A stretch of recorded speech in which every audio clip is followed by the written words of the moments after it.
los infiltrados o escondidos dentro de la congregación. Dale la mano al que está a tu lado y dile: el tema de hoy es los infiltrados o escondidos en la congregación. Un aplauso al Señor de la gloria.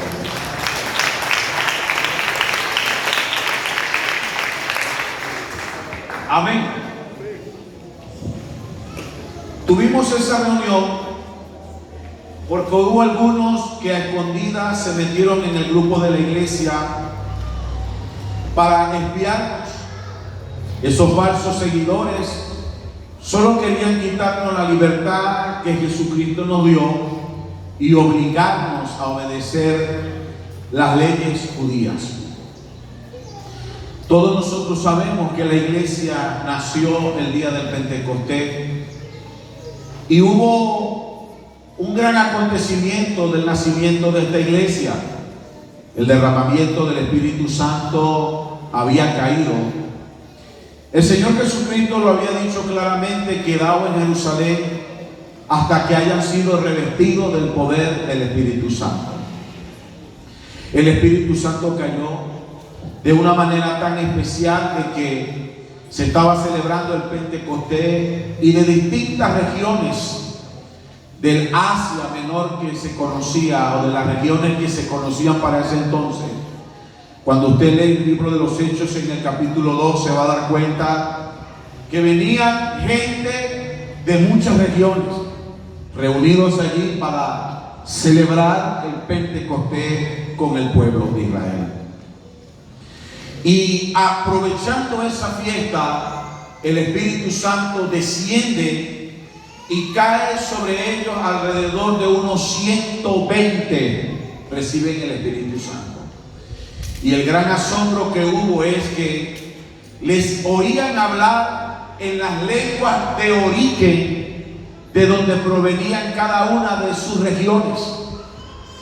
Otros dijeron: estos están borrachos y no saben lo que dicen. Siempre cuando hay un acontecimiento espiritual, el enemigo siempre va a tratar de señalar y a decir: eso no es de Dios, o eso es aquello y lo otro. Uno dijeron: hermano Carlos, esos están borrachos. Y el apóstol se para y dice: esto no es tan borracho como vosotros pensáis, pues apenas son las 9 de la mañana. Sino que esto fue lo que profetizó el profeta Joel, que en los posteros tiempos derramaría de su espíritu. Amén. Entonces comenzaron allí a hablar. La iglesia comienza a formarse. Jesucristo nace bajo la ley, vive bajo la ley y muere bajo la ley. Pero cuando Jesucristo resucita, inmediatamente comienza el período de gracia. ¿Por qué comienza la gracia? Porque para que haya un Nuevo Testamento es necesario que muera el Antiguo. Y que todos los sacrificios que dice el libro de Hechos en el Nuevo Testamento y que dice el libro de Levíticos en el Antiguo Testamento, Hebreo dice que todo era sombra de lo que habría de venir. Y que como todo eso era sombra de lo que había de venir, Cristo, nuestro Señor Jesucristo, era esa Pascua o ese cordero que se sacrificaba, que en la ley era año tras año, pero que en la iglesia, o en la gracia, se hizo una sola vez para siempre. En la gracia habían algunas cosas que prácticamente iban en el sentido común de muchos años bajo la ley. Entonces la iglesia primitiva le tocó, hermano, luchar con algunas enseñanzas que se estaban levantando, que iban a traer herejías, que iban a traer malos pensamientos y que iban a desviar a la persona del conocimiento de Cristo Jesús. Y una de las principales enseñanzas que tuvo que refutar la iglesia primitiva era que algunos negaban la existencia de que Jesucristo había venido en carne. El gnosticismo para ese entonces enseñaba que la materia era mala, y hablando de la materia se refería al cuerpo, y que el espíritu era bueno. negando la encarnación real de Jesús y promoviendo un conocimiento oculto para la salvación. Por eso hasta el día de hoy, cuando usted lee algún aviso del gnosticismo, ellos hablan acerca más del ser o el pensar, buscando la manera que la persona incluso puede llegar a ser dioses si completamente aprende a separarse de la materia o hacer una separación entre la materia y el espíritu. A la iglesia primitiva le tocó luchar contra eso, porque no solamente, hermano, promovía o negaba la encarnación de Jesús, sino que también enseñaba conocimientos ocultos para desviar a la persona de la salvación. Entre ese grupo no solamente estaba el gnosticismo, sino que también había un grupo que creía en el docetismo. Diga conmigo, docetismo. El docetismo deriva de la idea nuevamente de que la materia es mala y afirma que Jesús solo parecía tener un cuerpo físico, negando la humanidad real. Por eso Jesús se le apareció a ellos y le dijo francamente: mira, toca mis heridas, mete la mano en mi costado. Porque la creencia que el gnosticismo y el docetismo enseñaba era que Jesús solamente tenía una apariencia física. Entonces, Daniel, imagínate si la apariencia de Jesús hubiese sido algo físico, entonces el sacrificio en la cruz fue algo simbólico, entonces el sacrificio en la cruz no fue algo verdadero, y por ende la salvación de la humanidad estuviera entredicho, porque simplemente era una apariencia de carne. Y no es así. La Biblia dice que Dios estaba en Cristo reconciliando consigo mismo al mundo. También había una corriente llamada marcionismo. El marcionismo era una propuesta, o debe su nombre a un hombre llamado Marción, y él separaba al Dios creador severo del Antiguo Testamento y lo separaba del Dios bondadoso del Nuevo Testamento. Él decía que ese Dios severo en el Antiguo Testamento, que daba la orden de quitarle la vida incluso a los niños que estaban de pecho, a los niños inocentes, y que mandaba quitarle la vida cuando iban a destruir a una nación pagana, que no quedaba nadie vivo. Y yo decía, bueno, ese Dios creador severo del Antiguo Testamento es muy diferente al Dios bondadoso del Nuevo Testamento, porque Dios es amor. Y la gran realidad es que cuando en el Antiguo Testamento se le mandaba quitar la vida aún a los niños, era porque las naciones, y puedo dar ejemplo, los de Moloch sacrificaban sus propios hijos, las madres, los padres llevaban sus hijos ante los ídolos hechos, hermanos, y los quemaban vivos en sacrificio, en su creencia a la idolatría. Es decir, que no era un pueblo muy tranquilo. ¿Sabe qué es tremendo? Sacrificar a su propio hijo ante una deidad pagana. No merecían vivir, porque la idolatría estaba completamente en su corazón, hasta el punto de que los cegaban y sacrificaban a sus propios hijos. Esta corriente trataba de hacer esta separación, y la Biblia dice que Dios es amor, pero que también es fuego consumidor. La Biblia dice que Dios es amor, pero también es paciente para que nos arrepentamos. La Biblia habla de que Dios es amor, pero que también nosotros somos los culpables si nos condenamos. Y contra toda esta enseñanza se tuvo que levantar la iglesia primitiva y refutarla. También estaba el arianismo. Era propuesta por un hombre llamado Ario, que sostenía que Jesús era un ser creado y no era eterno prácticamente. Él decía que había una separación y que Jesús era un ser creado y que al principio era un ángel. Y de esta manera enseñaba que Jesús era un ser creado, tomando en cuenta aquellas palabras que dice las Sagradas Escrituras: el primogénito de toda la creación. Y no es que Jesús sea creado, no, prácticamente no, la Biblia no lo afirma, no lo enseña de esa manera. Nosotros entendemos que Dios creó el universo y que Él solo fue el creador de todas las cosas. Pero la Biblia dice claramente que el Cordero de Dios, que quita el pecado del mundo antes de la fundación del mundo, es decir, antes de que existiera todo lo que usted ve, ya Dios había trazado un plan perfecto para salvar a la humanidad. Porque si no lo sabía Dios que Adán y Eva iban a pecar, entonces Dios no estuviera, hermano, uno de sus atributos principales, como lo son la omnisciencia, la omnipresencia y la omnipotencia. La omnisciencia es que Dios lo sabe todo. Amén.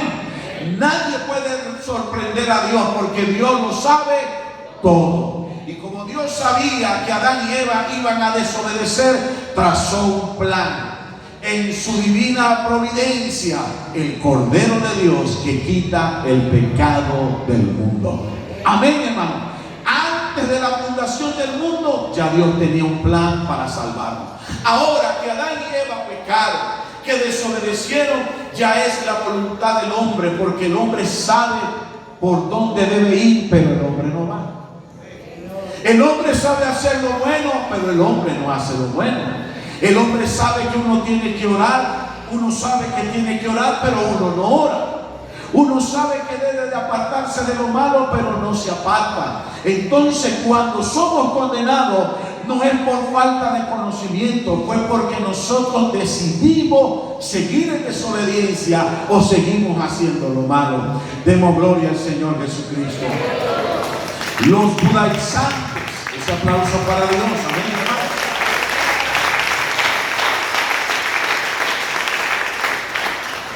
Los judaizantes enseñaban que los gentiles, debían circuncidarse y seguir la ley de Moisés para ser salvos, contradiciendo la gracia, la salvación por medio de la gracia. Entonces, ¿qué pasaba en la iglesia de Gálatas? Algunos venían encubiertos, algunos venían infiltrados y estaban en la congregación reunidos.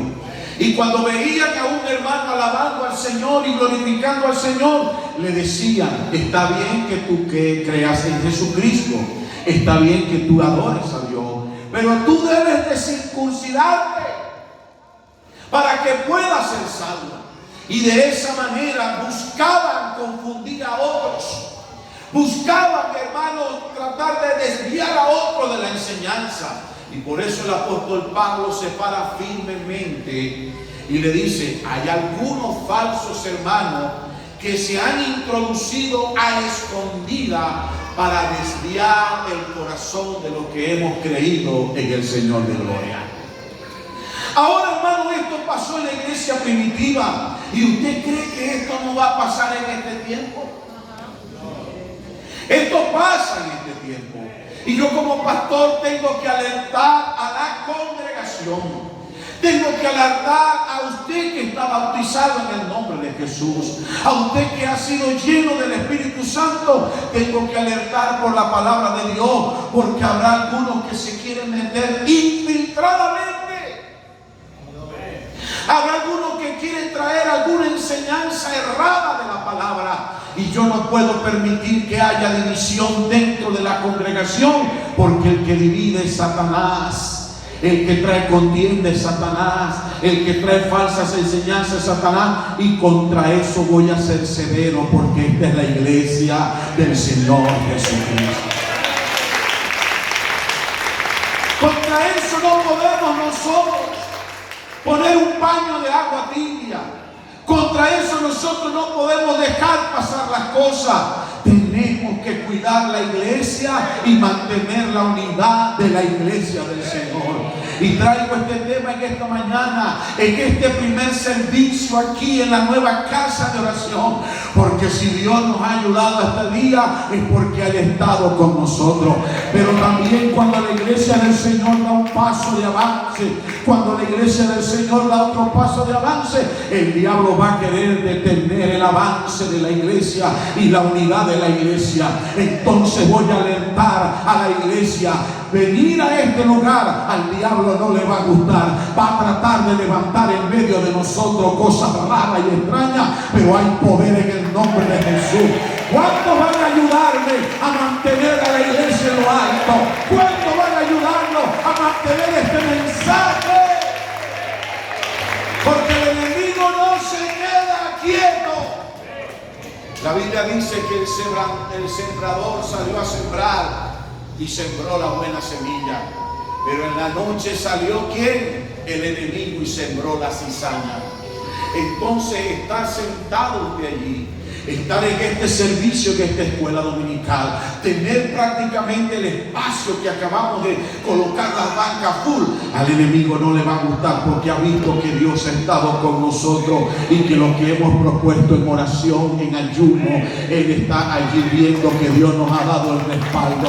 Por eso Él va a querer levantarse, por eso Él va a querer meter las uñas, por eso Él va a querer sembrar la cizaña. Pero le alerto a la iglesia, a los que son llenos del Espíritu de Dios, a los que son bautizados en el nombre de Jesús, alerta: cuando eso venga, reprenda y diga: hay poder en el nombre de Jesucristo.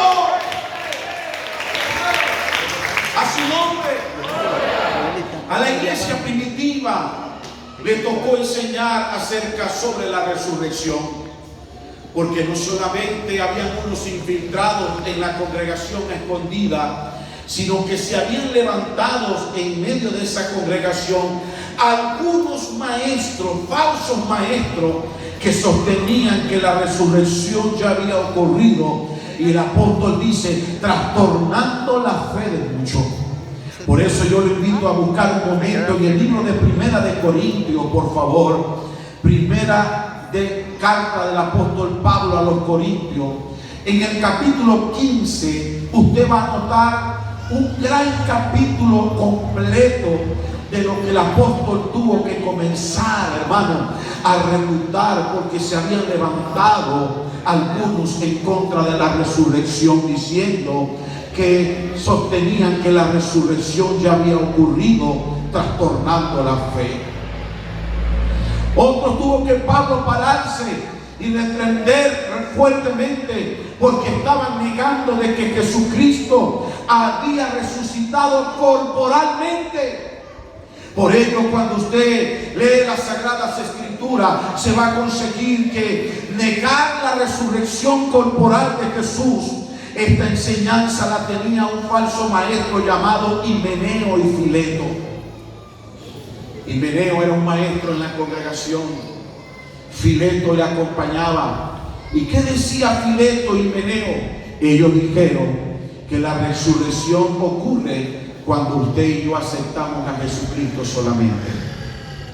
Mire, que cuando usted acepta a Jesús, que cuando usted es bautizado, inmediatamente deja ese mundo y comienza a resucitar en una nueva criatura. Y de esa manera Himeneo y Fileto estaban engañando a muchos en la congregación. Y el apóstol Pablo tuvo que pararse fuertemente y escribir Primera de Corintios capítulo 15. Y dice el apóstol Pablo, está conmigo en Primera de Corintios capítulo 15. Mire lo que dice: además os declaro, hermanos, el verso 1. El evangelio que os he predicado, el cual también recibiste, en el cual también perseveráis, por lo cual asimismo, si retenéis la palabra que os he predicado, sois salvos, si no creéis en vano.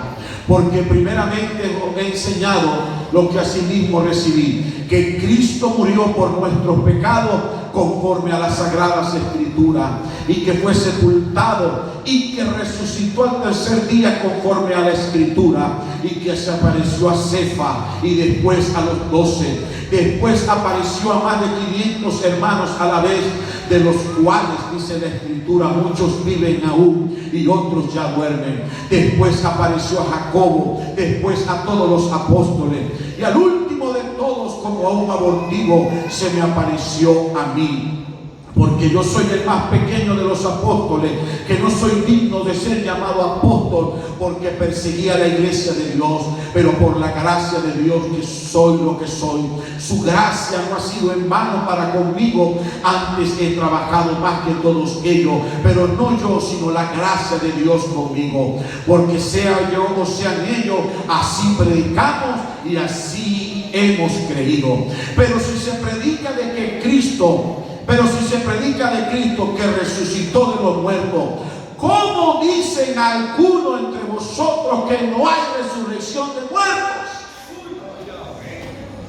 ¿Estaba Pablo refutando la falsa enseñanza, sí o no? Claro que la estaba enseñando. De falsos maestros que estaban diciendo que la resurrección es cuando usted y yo conocemos a Cristo y dejamos el mundo. No. Entonces el apóstol Pablo sigue refutando, dice, porque si no hay resurrección de muertos, tampoco Cristo resucitó. Y si Cristo no resucitó, vana es entonces nuestra predicación, vana también es vuestra fe. Y si somos hallados falsos testigos de Dios, porque hemos testificado de Dios que Él resucitó a Cristo, al cual no resucitó, si en verdad los muertos no resucitan. Porque si los muertos no resucitan, tampoco Cristo resucitó. Pablo era un hombre que se paraba a defender la doctrina. Pablo era un hombre que refutaba. ¿Y saben qué le falta a la iglesia en este tiempo? Comenzar a cerrarle la boca a la gente que comienza a decir falsa doctrina. A la gente que comienza a traer comentarios negativos. Y si usted no lo hace, lamentablemente va a caer en el error. Y por eso la Escritura dice, si algún hermano, y yo voy a agregar la palabra, infiltrado o a escondida, viene con vosotros o viene a vosotros con la doctrina que es de Cristo, el apóstol dijo, el tal no lo recibáis ni en casa, porque te haces partícipe con él. Y esto es la palabra. Demos gloria a Dios. Entonces Pablo no escatimó esfuerzo para decir, Himeneo y Fileto están desviando a la congregación de la fe y de la resurrección. Porque cuando se negaba de que Cristo había resucitado, se estaba diciendo implícitamente que los fundamentos de la fe son mentiras. Negar que Jesucristo había resucitado hacía vana la predicación, y es inútil que usted esté aquí sentado. Sería inútil que esté sentado. Sería inútil lo que usted está haciendo en esta mañana. Pero ¿sabe por qué estamos aquí? Porque creemos que el Señor nos resucitará. Porque va a haber dos resurrecciones, uno para condenación y otro para salvación. O unos para salvación y unos para condenación. La resucitación es tan verdadera que tanto el impío como el creyente va a resucitar. Tanto el bueno como el malo va a resucitar. Pero va a ser tan tremendo que el creyente, el que se guarda para Dios, la Biblia dice que los muertos en Cristo resucitarán primero. Así dice la palabra de Dios. Entonces a otros van a ser resucitados para condenación y confusión. Usted está aquí porque usted quiere resucitar, pero para bien, no para mal. Yo no quiero resucitar para condenación, yo quiero resucitar para vida eterna. Eso es lo que nos lleva a orar, Carlos. Eso es lo que nos lleva a ir a guardarnos en santidad. Eso es lo que nos lleva a vivir para Dios. Eso es lo que nos lleva a sentir carga por congregarnos. Eso es lo que nos lleva a venir a congregarnos y a cantar y a decir, mirad cuán bueno y cuán delicioso es habitar los hermanos juntos. Llega el momento. Porque si no existe la resucitación, o no existe la resurrección, si no existe la resurrección, entonces vivamos en pecado. Hagamos lo que nosotros queramos, vivamos en desobediencia. Entonces Pablo le dice, si no existe la resurrección, entonces podemos seguir en pecado. ¿Para qué? Si todos vamos a hacer lo mismo. Y al negar la resurrección de Jesucristo, destruía la esperanza cristiana, limitándose solamente a esta vida. Y esta vida aquí, en esta tierra, es muy efímera, 70 y el más robusto 80. Pero la eternidad es con el Señor. Por eso el Señor dijo claramente: me voy pues a preparar lugar para vosotros. En la casa de mi Padre muchas moradas hay. Y si así no fuera, yo voy pues a preparar un lugar para vosotros.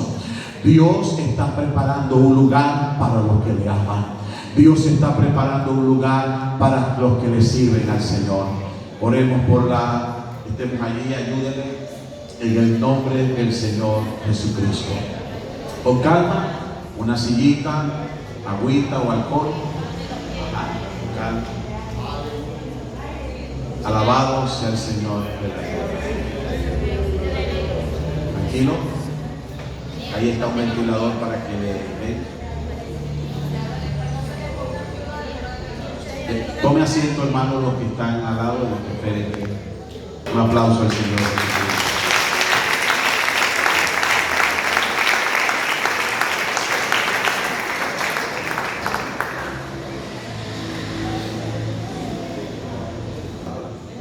Demos gloria al Señor. Aquí, pendiente acá. ¿Ya está mejorcita, hermana Eina? ¿Eina está mejor? Ok. Échele aire mientras seguimos acá. Se destruía entonces la esperanza cristiana, limitándole solo a esta vida. Imagínense la esperanza cristiana limitada a esta vida. El hombre nacido de mujer nace para dolores, así como las chispas saltan por el aire. Cuántas luchas, cuántas pruebas, cuántas dificultades, cuántos momentos de adversidades hemos pasado en esta vida. Yo no quiero una vida para qué. Una vida de sufrimiento, una vida de dolor, una vida marcada por el pecado, por la maldad. Dios, Daniel, nos está dando una vida nueva. Porque el alcohol no es vida. La droga no es vida. Amén. Nada es vida. Solo la vida es Cristo Jesús. ¿Cuántos aplauden al Señor de la gloria?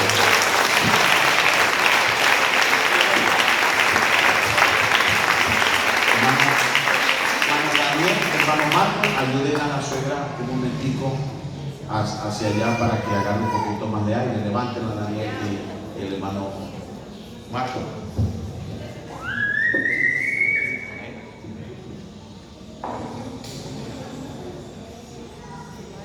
Algunas sillitas. Vamos a esperar un momento, por favor. A su nombre.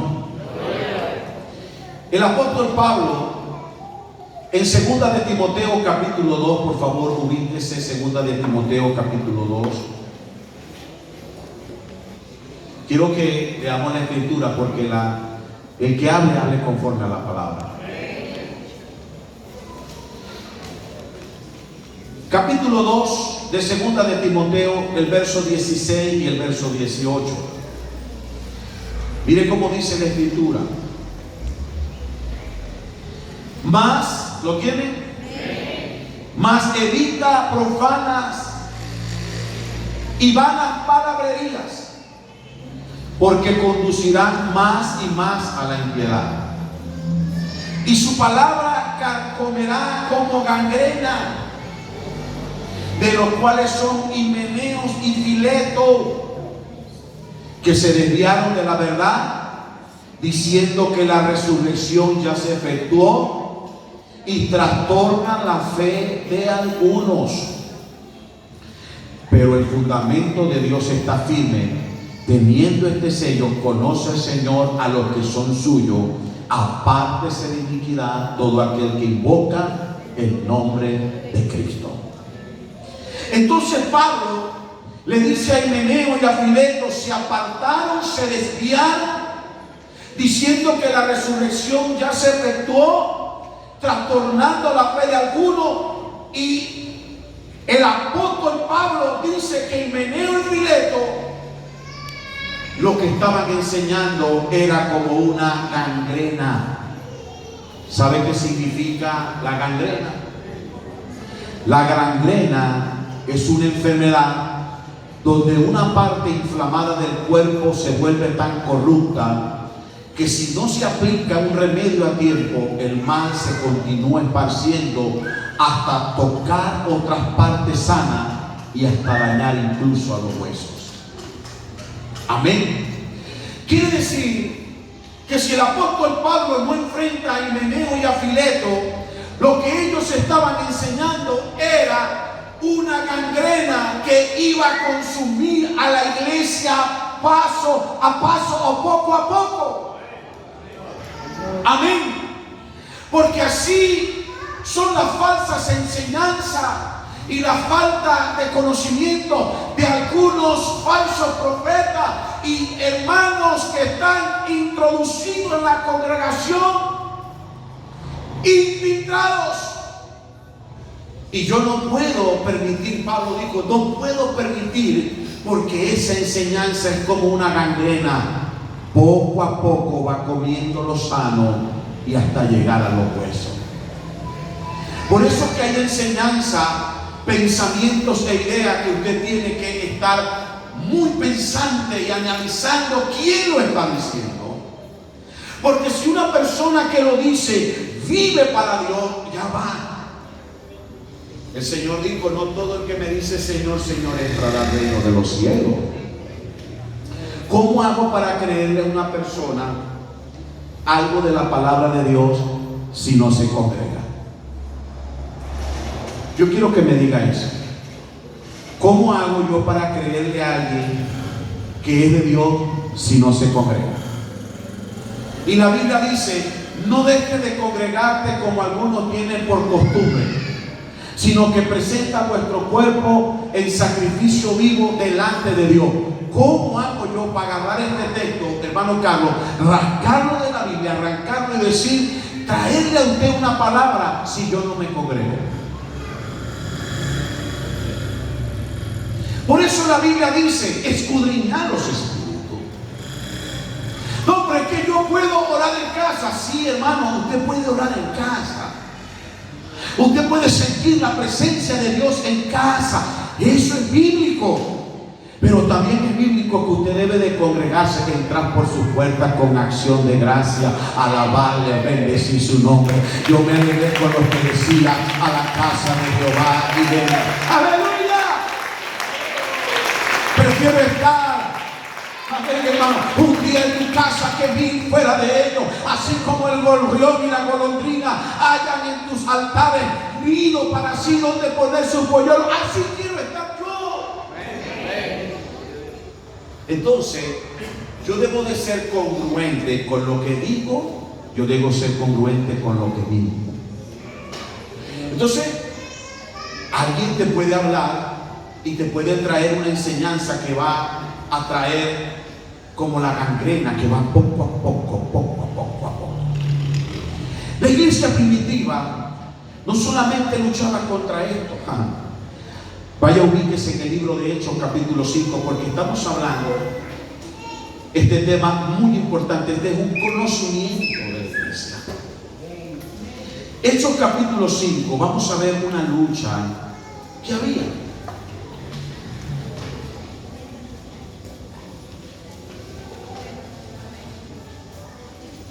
¿Tiene Hechos capítulo 5? Mire cómo dice Hechos capítulo 5. Capítulo 5, verso 1 y verso 4. Pero cierto hombre llamado Ananías, con Zafira su mujer, vendió una heredad y sustrajo del precio. Sabiéndolo también su mujer, trayendo solo una parte, la puso a los pies de los apóstoles. Y dijo Pedro, Ananías, ¿por qué llenó Satanás tu corazón para que mintieses al Espíritu Santo y sustrajese del precio de la heredad? Le dice, reteniéndola, ¿no se te quedaba a ti y vendida no estaba en tu poder? ¿Por qué pusiste esto en tu corazón? No has mentido a los hombres, sino que has mentido a Dios.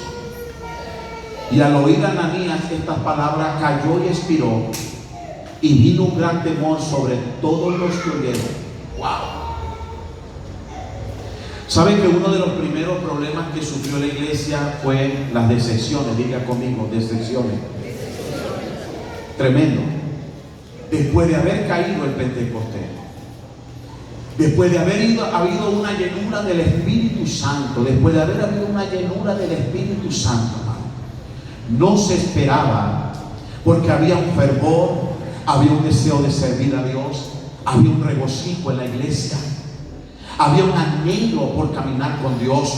Fíjese que el verso 47 estaba hablando claramente que del verso 2, capítulo 2, verso 47, lo voy a buscar rápido aquí.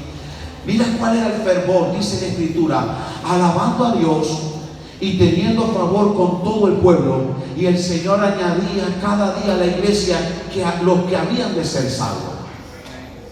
Y había un regocijo a tal punto de que todos vendían la heredad, lo que tenían, y la traían a los pies de los apóstoles, y tenían todas las cosas en común. No era obligado. El que sentía, el que tenía el deseo de vender algo, lo vendía y decía: esto lo traigo para compartirlo con los hermanos. El que tenía el deseo venía y decía: esto lo voy a traer, y lo traía. Nadie obligaba a nadie. De hecho, venía y usted vendía algo y la persona ni le preguntaban en cuánto lo vendiste. No, nada de eso. El problema de Ananías y de Zafira fue que nadie los obligó a vender. Vendieron la propiedad y le dijeron a los apóstoles: lo vendí por este precio. Y por eso ellos le dicen: si no la vendía, era tuya, y si la vendía, también era tuya. O sea, estaba en tus manos el poder, porque nadie te lo estaba quitando. El problema fue que tú dijiste que vendiste y trajiste algo y diste todo el precio. ¡Wow!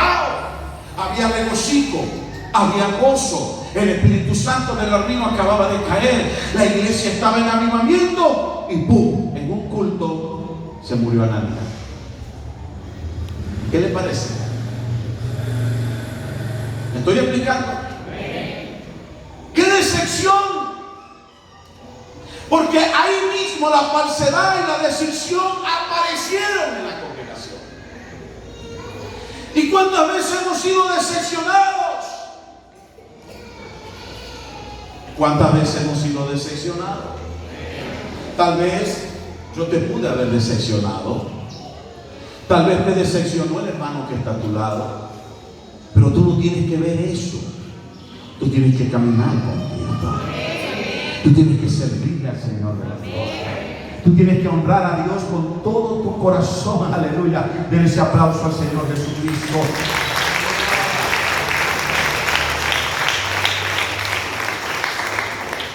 Había regocijo, pero la falsedad y la decepción aparecieron.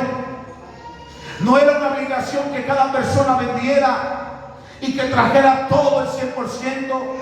Ellos trajo a Ananías y Zafira, vendieron su heredad, pero la Biblia dice que sustrajeron algo del precio.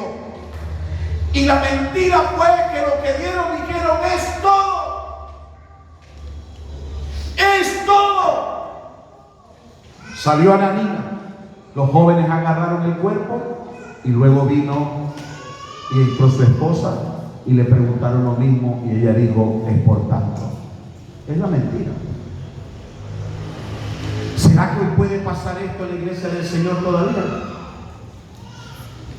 Pregunto, ¿será que puede pasar esto todavía en la iglesia del Señor? ¿Es posible? Algunos de nosotros podemos fingir. Algunos de nosotros podemos mentir. Algunos de nosotros podemos fingir. Estamos de acuerdo. Muchas veces damos y decimos: yo voy a dar el diezmo, voy a dar algo. El pastor no sabe. Yo no sé, pero Dios sí sabe. Y muchas veces hasta en eso mentimos. Cuando damos un diezmo y decimos que es diezmo y no lo es, porque hay una parte que no dimos. Solamente 2 amén, no me vayan a tirar piedra. Pero fingimos muchas veces no dando lo que Dios lo ha dicho. Decepcionamos muchas veces cuando fingimos el amor hacia alguien. Decepcionamos cuando muchas veces mentimos. Y la Biblia dice que cuando nosotros mentimos, inmediatamente nuestro padre es Satanás. Ahora, muchos de nosotros, vuelvo y digo, muchos de nosotros no caemos como Ananías y Zafira ahorita, pero en un futuro, si no nos arrepentimos, vamos a caer. Porque cuando usted lee el libro de Apocalipsis, en el capítulo 1, el verso 27, usted va a conseguir en las Sagradas Escrituras que los mentirosos no entrarán al reino de los cielos. Léalo, porque la Escritura es para leerla. Apocalipsis 21, el verso 27. No entrará en ella ninguna cosa inmunda, o que hace abominación y mentira, sino que solamente los que están inscritos en el libro de la vida del Cordero. Por eso cuando Ananías cae y luego cae Zafira, la Biblia dice, y hubo temor entre el pueblo. ¡Wow! Imagínense los 2 hijos, aquellos hombres que ofrecieron incienso delante de Dios, y fuego salió del altar y los consumió, hermanos. ¡Wow! Si eso pasara aquí, yo le aseguro que el temor entre nosotros creciera. Si eso pasara aquí. Pero Dios nos está dando esta enseñanza en esta mañana para reflexionar de que estamos en el tiempo de gracia y que Dios es paciente para con nosotros, que nos arrepintamos y que todos procedamos al arrepentimiento. Para Dios no hay mentira blanca, no hay mentira negra, es mentira delante de Dios. Y si decimos que no hemos pecado, hacemos a Dios mentiroso. Señor, ayúdanos a hablar palabras de verdad, ayúdanos a hablar palabras de amor, ayúdanos a ser sinceros, ayúdanos a ser verdaderos. ¡A su nombre! ¿Saben cuál era otro problema que tenía la iglesia primitiva? Era un problema de inmoralidad. Era tan grave que se consigue en 1 Corintios capítulo 5, vaya ya un momento. Y usted dirá, wow, pastor, y algunos visitantes están aquí, wow. Pero lo que se escribió fue para nuestra enseñanza. Amén. Miren lo que dice 1 Corintios capítulo 5, el versículo 1 y el verso 2. De cierto se oye que hay entre vosotros fornicación, y tal fornicación cual ni aún se nombra entre los gentiles, tanto que alguno tiene la mujer de su padre. Mancito el hombre, ¿no? Dice, y vosotros estáis envanecidos, ¿no debieras más bien haberos lamentado para que fuese quitado de en medio de vosotros el que cometió tal acción? ¿Qué le parece? En la iglesia de Corinto había un problema de inmoralidad. Y al parecer en esa iglesia había un hermanito infiltrado que vivía con su madrastra, porque la Biblia dice la mujer de su padre, no era su madre, da a entender que era la madrastra. Aquí lo más probable era la madrastra. El informe que recibió el apóstol Pablo, le dijeron, mira Pablo, ahí hay alguien que vive en fornicación con la madrastra. Lo terrible es que el apóstol Pablo dice, pero vosotros estáis envanecidos. Recuerde que la iglesia ha sido llamada para restaurar. Si una persona viene con problemas de droga, el Señor Jesús le va a ayudar y nosotros tenemos que orientarle. Si la persona viene con problemas de alcohol, el Señor le va a ayudar y nosotros tenemos que restaurarle. Si la persona viene en fornicación pero vive en concubinato, llegan a la iglesia y en el camino del evangelio se le enseña que es honroso el matrimonio, deben de casarse. ¿Estamos de acuerdo? Y así hemos sido siempre. Aquí no bautizamos a nadie hasta que no se case. y le motivamos a vivir para Dios, a guardarse para Dios. Pero el problema de inmoralidad que había en la iglesia de Corintio era que uno vivía con su propia madrastra, y la iglesia, en vez de alertarse en eso, dice la Biblia, que se quedaron, ¿qué, hermanos queridos? Envanecidos. No debiera más bien levantarse. Incluso queda de entender Pablo, aún los gentiles que estaban alrededor dijeron: no puede ser posible, no puede ser posible. Si lo decían los gentiles que estaban alrededor, si lo decían los inconversos, ¿cómo la iglesia estaba envanecida? Es por ello que el problema de inmoralidad debe de ser tratado entre nosotros como debe de ser tratado. Todos tengamos nuestra esposa en el Señor de la gloria. Marido, amad a vuestras mujeres. Mujeres, amad a vuestros maridos. El hecho de que alguien venga con alguna falla de fornicación, el adulterio, no se le cierra la puerta, se le ayuda para restaurarle en Cristo Jesús. Pero no se puede permitir que entre nosotros haya alguien enamorado a otro, porque eso no es la iglesia del Señor. La iglesia del Señor es santa, la iglesia del Señor es verdadera. Dios desea que nos atengamos de toda fornicación. El apóstol Pablo dice inmediatamente: nadie debe de pecar o defraudar contra su propio hermano. Pero ¿qué problema había? Había un problema, que había un templo dedicado a la diosa Artemisa, y las que se encargaban de ministrar en ese templo eran puras mujeres sacerdotisas. Y los principales cultos o rituales que hacían en ese templo eran simplemente orgías o desviaciones sexuales. Y eso estaba carcomiendo en la sociedad. Y tal vez alguien vino de allá y era normal en un templo pagano y quería traerlo dentro de la iglesia. Y dentro de la iglesia eso se detiene, porque a paz y santidad nos ha llamado el Señor de la gloria. Siempre trato de estar con mi esposa arriba y abajo, para arriba y para abajo en mi carro. Siempre trato de respetar y honrar a las mujeres de la iglesia. ¿Por qué? Porque a nosotros nos toca como hizo José con la esposa de Potifar. Tuvo que salir corriendo, porque habrá alguien que querrá quitar nuestra vestidura. Habrá alguien que querrá quitar tu dignidad, hermana, querrá quitar tu dignidad, hermano, pero usted tiene que permanecer vivo para Dios y decirle: yo aquí le sirvo al Señor de la gloria. Mire que dice Proverbios capítulo 6, el verso 29, porque la iglesia primitiva también tenía la lucha por inmoralidad. Pero váyase un momento a Proverbios, por favor, capítulo 6.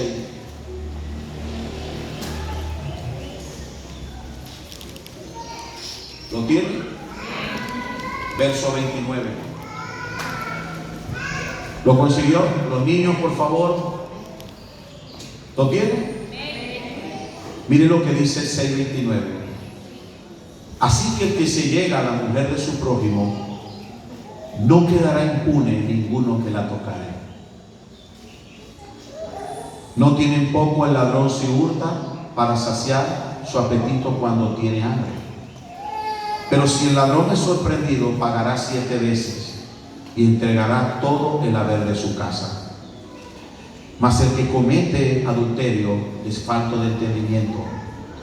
Corrompe su alma el que tal hace. Herida y vergüenza hallará, y su afrenta nunca será borrada. Porque los celos son el furor del hombre, y no perdonará en el día de la venganza. No aceptará ningún rescate, ni querrá perdonar, aunque multiplique los dones. Cuando vea que el enemigo quiere atentarle tanto al hombre como a la mujer, lea Proverbios capítulo 6, verso 29 al verso número 35. La iglesia primitiva le tocó luchar contra el desorden. Estoy hablando a la iglesia del Señor en esta mañana.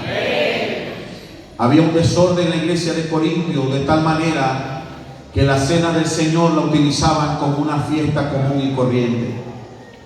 La Biblia dice que no se reunían para lo mejor, sino que se reunían para comer y para beber. No esperaban, esto lo podían hacer en su casa y no esperaban, sino que tomaban la cena del Señor, un lugar, un momento solemne y de comunión que debía de hacerse para conmemorar el sacrificio que hizo Jesús por nosotros. Hermanos, se convertía en una celebración donde cada quien comía desordenadamente y cada quien hacía lo que bien le parecía. Entonces el apóstol Pablo le dijo: cuando vosotros os reunáis, no estoy de acuerdo que se reúnan para esto, porque todo tiene su orden en la iglesia del Señor.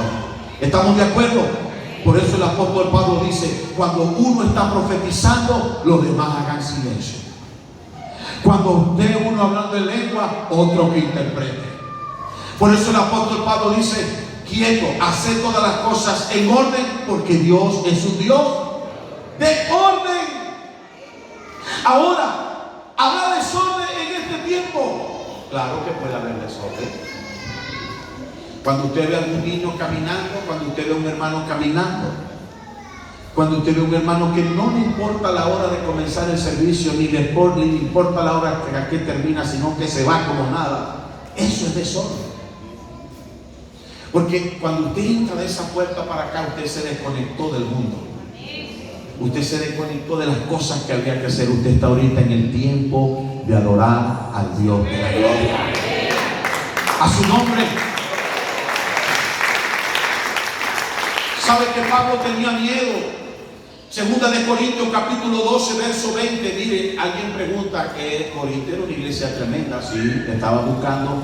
Se están necesitando pastores, líderes de jóvenes, de damas para la iglesia de Corinto.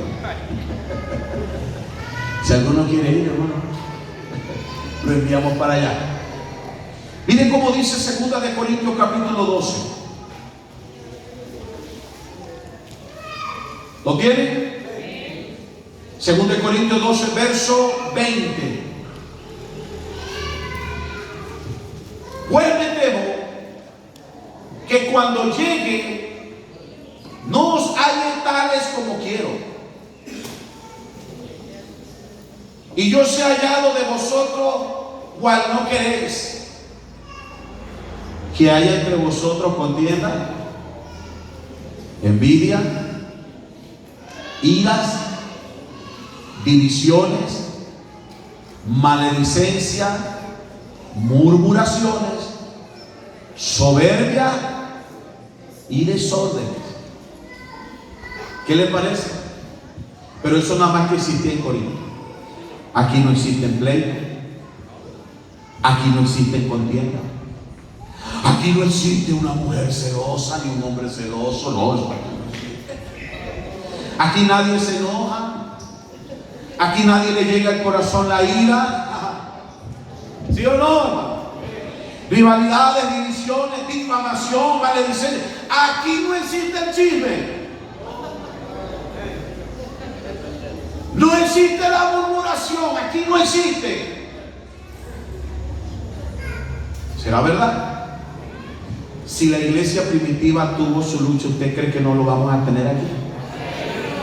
El chismoso existe porque hay quien lo escuche. Amén. El celoso existe porque ve cosas donde no la hay.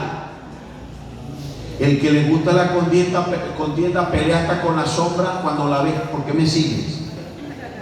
Pero Dios nos llamó a ser pacificadores. Dios nos llamó a nosotros a ser un pueblo santo.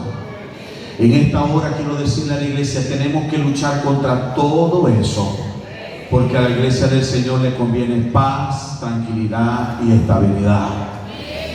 La arrogancia puede llegar a nuestro corazón, la soberbia puede llegar a nuestra mente, pero nosotros tenemos que ser muy cuidadosos porque somos de Cristo. La iglesia en Corintio luchaba porque ellos tenían un problema. Entre ellos había contienda, y era tan tremendo que el apóstol tuvo que decir: ciertamente se oye entre vosotros que uno dice: yo soy de Pablo, yo soy de Apolos, Otros decían, yo soy de Cefa. Cefa es otro nombre también que deriva a Pedro. Pero los más justos decían, yo soy de Cristo. No quiero en la iglesia grupos. No.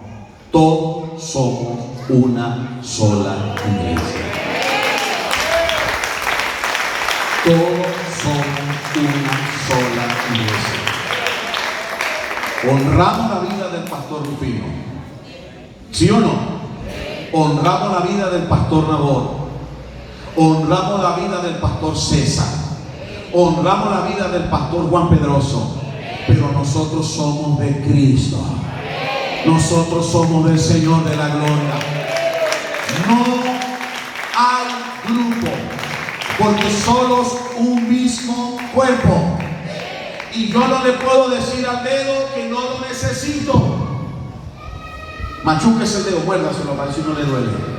El dedo es parte de su cuerpo. La oreja, si se puede decir así, es parte de su cuerpo. Los ojos, los dedos de los pies, las manos, todo es parte de su cuerpo.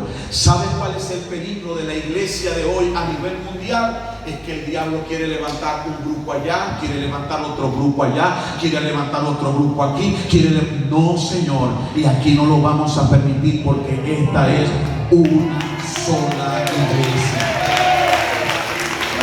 A su nombre, a su nombre. Y muchos contienden porque se decía, yo soy de Pablo, yo soy de Apolo, yo no soy de Cefa. Ellos son grandes predicadores, ellos me ganaron. No. Muchas contiendas vienen por querer simplemente predicar aquí. Muchas contiendas vienen por querer simplemente ser el líder de jóvenes o el líder de las damas. No.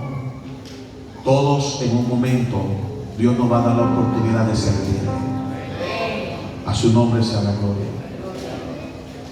¿Se acuerdan que aquí en los retiros hubo 24 horas de oración? Aquí. Y tenía tiempo. Había tenido 2 sueños. Yo soy, para los sueños, ustedes saben que no soy muy bueno. Pero cuando pasa algo, me inquieta, hermano. Había tenido un sueño hace unos días atrás que había una serpiente que salía de un hueco, mordía a alguien y se escondía. Salía, mordía a alguien y se escondía. Me inquieté, hablé con mi esposa hace unos meses atrás. Pero estando en los retiros, yo le dije, Señor, yo quiero ir a todos los matutinos. Voy a ir y mi propósito es sentarme a orar, arrodillarme a orar en plena oración. Y hasta que no termine el predicador, yo no dejo de orar. A veces uno tiene que hacer propósitos, hermano, para que Dios obre. Vine a los matutinos, oraba, cantaba, predicaba, y cuando predicaba yo me fui a la casa a descansar. Y nuevamente tuve el sueño que había tenido hace unos meses atrás. Nuevamente la imagen. Salía la serpiente, mordía a alguien y se escondía. Pero recibí el nombre de la persona. Recibí el nombre de la persona.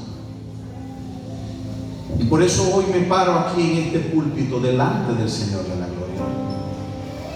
Porque la persona tiene, si está aquí, la persona tiene que aprender a honrar a Dios primeramente. Y que la iglesia es del Señor. La iglesia no es del hombre. La iglesia es del Señor. Y Dios va a cuidar su iglesia. Dios va a cuidar su iglesia. Dios va a cuidar su iglesia. Amén. La serpiente siempre está buscando al acecho para atacar a alguien. Eso yo lo pude descifrar. La serpiente sale y ataca y se esconde. Y de repente puede bajear a alguien, o de repente puede morder a alguien y se esconde. Voy a enseñar esto, porque esta es la iglesia del Señor. Yo soy de Pablo, yo soy de Apolo, yo soy de Cefa. Camine con Dios, porque todos somos de Cristo. Agradezco el aprecio y el respaldo que ustedes me tienen a mí como pastor, pero quiero que le sirvamos a Dios con más fuerza, con más determinación, porque no se trata de Juan Pedroso, se trata es de la iglesia del Señor Jesucristo. Los Gálatas tenían un problema, capítulo 3, el verso 1, por favor. Gálatas capítulo 3, el verso 1. Ya estamos terminando, hermano. Esta es enseñanza. Tal vez no hay un grito, tal vez no hay un hablar en lengua, pero el espíritu, su alma está siendo alertado y está siendo enseñado. A su nombre. ¿Qué dice Gálatas capítulo 3, verso 1 al 3, por favor? Alguien que me ayude. Oh Gálatas insensatos. Ajá. ¿Quién os fascinó para no obedecer a la verdad? A vosotros, ante cuyos ojos Jesucristo fue ya presentado claramente entre vosotros como crucificado. Esto es solo quiero saber de vosotros. ¿Recibiréis el Espíritu por las obras de la ley o por el oír con la fe? Tan necios sois, habiendo comenzado por el Espíritu, ahora vais a acabar por la carne. Muy bien. Los Gálatas eran insensatos porque el apóstol Pablo se lo dice. Esta expresión insensato en el griego se pronuncia anoetos, que significa la mente necia, significa carente de sentido, una indigna carencia de entendimiento. El diccionario Vine define como una persona que era fascinada. Alguien lo había fascinado. Pudo haber sido un judaizante, pudo haber sido un hombre o una mujer que lo fascinó con su manera de hablar, que le fascinó con su manera de expresarse, luego lo atrae, le da un mensaje: no es necesario congregarte, ¿para qué ir a la iglesia? Yo siento la presencia de Dios en mi casa, yo soy más santo de los que van a esa iglesia. Todos ellos tienen errores, ninguno me ha visitado ni le ha prestado atención a lo que yo hago.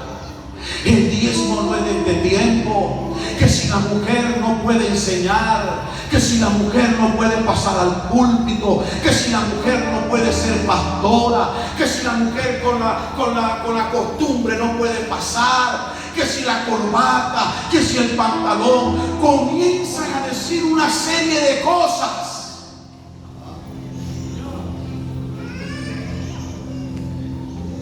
Usted lo ve en el altar, usted lo ve en la calle evangelizando, usted lo ve aquí en el altar concurrido.